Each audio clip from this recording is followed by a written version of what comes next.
ये है खबरों की खबर और आप देख रहे हैं खबरों की खबर टीवी।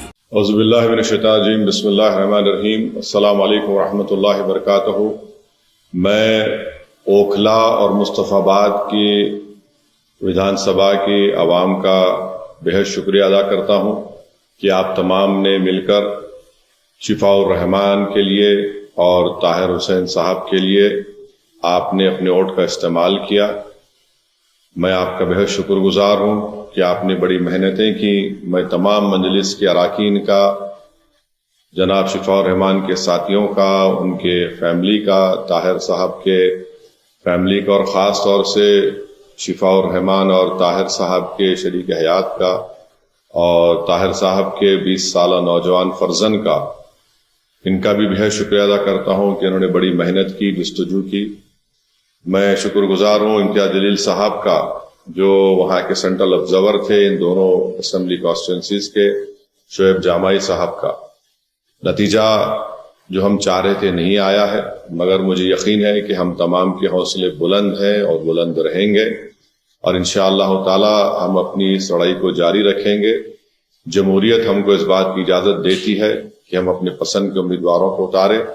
हमारी कोशिश शुरू से यही थी और यही रहेगी कि हम अपनी एक आज़ाद सियासी क़यादत को बनाएंगे ताकि वो वहाँ की रियासत के असम्बली में जाकर आवाम के बेबाक मसाइल को उठा सकें बेबाकी से। तो इंशाअल्लाह कोशिश जारी रहेगी और मुझे उम्मीद है कि इंशाअल्लाह ताला हम तमाम लोग दुआ करेंगे कि ताहिर साहब को, शिफाउर रहमान को जल्द से जल्द और दूसरे जो लोग पिछले 5 साल से जेल में हैं उन तमाम को बेल मिलेगी, वो अपने घर को वापस आएंगे और इंशाअल्लाह मुझे यकीन है कि वो तमाम के तमाम बेकसूर साबित होंगे।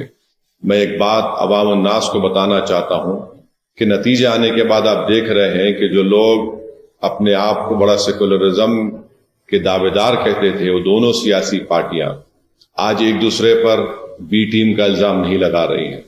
इससे ये बात साहब जाहिर होती है कि जहां मजलिस इलेक्शन अगर ज्यादा सीटों पर लड़ जाती तो ये फौरन इनका ये हरबे हथकंडे इस्तेमाल करना शुरू हो जाते।